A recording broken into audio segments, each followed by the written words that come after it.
Summertime. What a wonderful world. Cheek to cheek. Dream a little dream of me. Hello, Dolly. Are just some of the iconic songs that you may remember by the legendary American musician Louis Armstrong.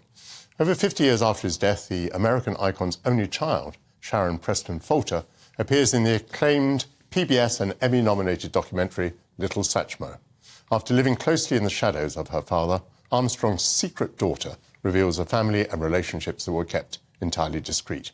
The documentary had its premiere in the United Kingdom this week, and I'm joined by Sharon now, live from Florida.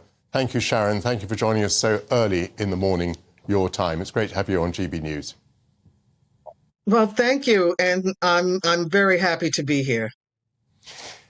Tell me about your mother. Your father was married to another woman at the time that you were born. Who was your mother, and what was the relationship between Louis Armstrong and your mother? My mother was Lucille Preston. She was a performer in Black vaudeville, and she was married to Luther Preston, and who they called him Slim. And they had a dance team called Slim and Sweets, and they toured in the 40s. So my mother and her husband, Slim, were part of the entertainers that traveled together. And here in the States, especially in the South, all Black performers, whether you were the opening act or the star of the show, you all stayed together, you ate together, you stayed in people's homes due to, Jim Crow. So everyone really became friends.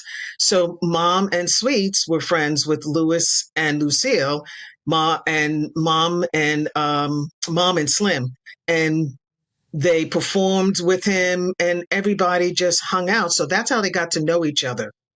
And unfortunately, my mother's husband passed in 1950. And it was at that point that my mother and father, their relationship changed and went in another direction. Louis Armstrong acknowledged you, did he not?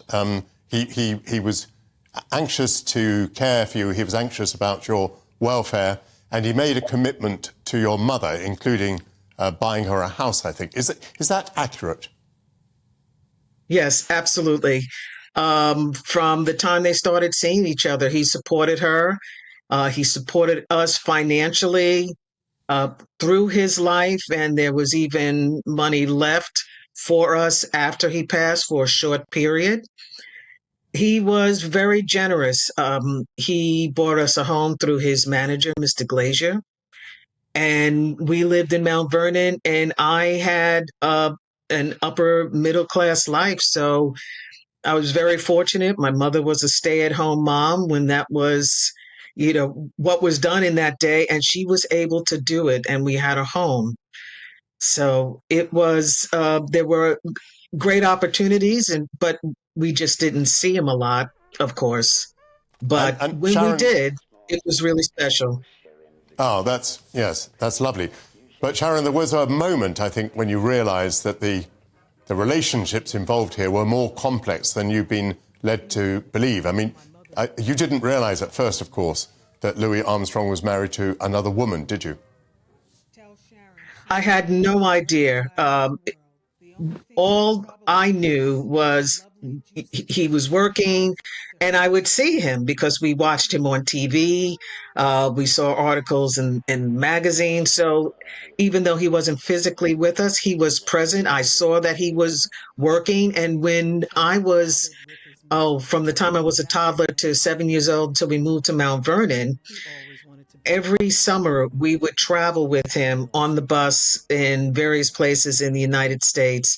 And he was able to bring Mom and I for an extended period of time with him. So I got to be with him in hotels and watch the shows, sometimes from the back, or sometimes in the front, and it was a great experience. I mean, it was always the music that made me feel that he was, he was there more than he was. So at age 10, um, I actually saw that I was watching Johnny Carson. My mother was watching Johnny Carson, and my father came on for an interview, and he started speaking about a Lucille. And just the circumstances and everything just did not sound right. And even I was in another room, I ran to my mother and asked her, and she just looked at me and said, "Yes, but he loves us. She won't give him a divorce." And it was hardly spoken about. Goodness, what an extraordinary way to make that discovery. Did you play musical instruments? Did you play musical instruments with Louis Armstrong at any point? I never played with him, but he would listen to me play. I did play the accordion for him on occasion when he came to the house. But, he was a little intimidating to play for. Yes, I can imagine that. How would you describe your connection, or to some extent your lack of connection, with your father? My connection, I always knew, even whether he was with me or not, that he cared because he communicated a lot through his letters and his audio letters that he would send on reel to reel tape.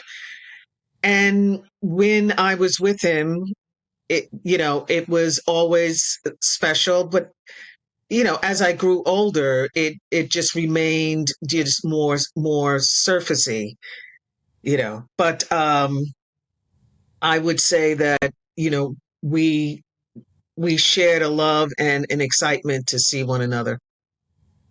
And this has now been made into a remarkable documentary, which we now have the opportunity to see in the United Kingdom. You are, of course, the star of that documentary. It's based on the book that you wrote about all of this.